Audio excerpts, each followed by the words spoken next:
పగటి వేళ మనకేమొస్తుందంట? దేవుని యొక్క కృప. దేవుని కృప మన మీదకి రావటానికి పగటి వేళ ఆయన ఆజ్ఞాపిస్తాడంట.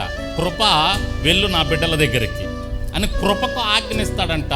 ఆ కృప మన మీదకి వస్తుంది. ఎప్పుడు? రాత్రి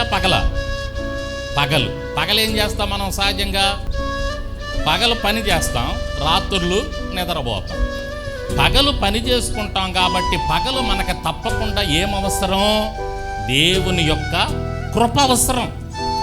దేవుని కృప లేకపోతే మనం పని చేసుకోలేం. అందుకనే పగటి వేళ నాకు కృపనిస్తున్నావు ప్రభువా అంటున్నాడు కోరహు కుమారులు.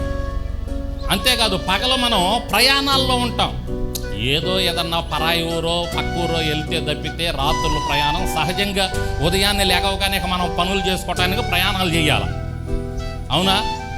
పరిగెత్తుతుండాలా ఎక్కడికి మనం పని చేసే దగ్గరికి. అంటే ఏం చేస్తుంటాం మనం? ప్రయాణాలు చేస్తుంటాం. ఎప్పుడు ప్రయాణాలు చేస్తుంటాం? పగలు ప్రయాణాలు చేస్తుంటాం. పగలు పనులు చేసుకుంటుంటాం, పగలు ప్రయాణాలు చేస్తుంటాం. ఇంకో విషయం చెప్పమంటారా? పగలు మన మీద విషపు చూపు నిలిపే వాళ్ళు కూడా ఉంటారు. విషపు చూపు చూసే వాళ్ళు కూడా ఉంటారు. ఎప్పుడు ఉంటారు? పగల రాత్రులు ఎందుకు ఉంటారు? రాత్రులు మన ఇళ్లలో మనం పడుకుంటుంటాం. రాత్రులు ఎవరు మనల్ని చూడరు, మనం ఎవరిని చూడం. ఎవరి ఇళ్లలో వాళ్ళు ఉంటారు, ఎవరి గృహాల్లో వాళ్ళు ఉంటారు. కానీ పగలు నువ్వు బజారులో ఉంటావు, పనిలో ఉంటావు, పొరుగు వారి మధ్యలో ఉంటావు, ఇరుగు పొరుగు వారి మధ్యలో ఉంటావు, పని చేసేవారి మధ్యలో ఉంటావు. జాగ్రత్తగా వినండి.